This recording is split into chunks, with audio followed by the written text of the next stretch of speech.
ارے کبھی جہنم کے بارے میں سنا بھی ہے، کبھی جہنم کا تصور کیا بھی ہے؟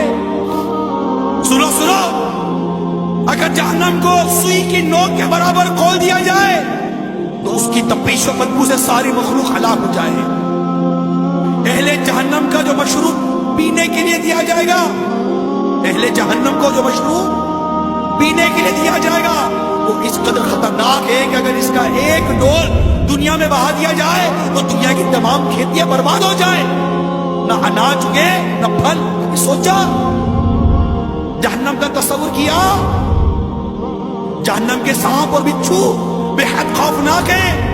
حدیث شریف میں ہے جہنم میں عجمی اونٹوں کی گردن کی مثل بڑے بڑے سانپ ہوں گے تو دوزخیوں کو ڈستے ہوں گے، وہ ایسے زہریلے ہوں گے کہ اگر ایک مرتبہ کاٹ لیں گے تو 40 سال تک ان کے زہر کی تکلیف نہیں جائے گی۔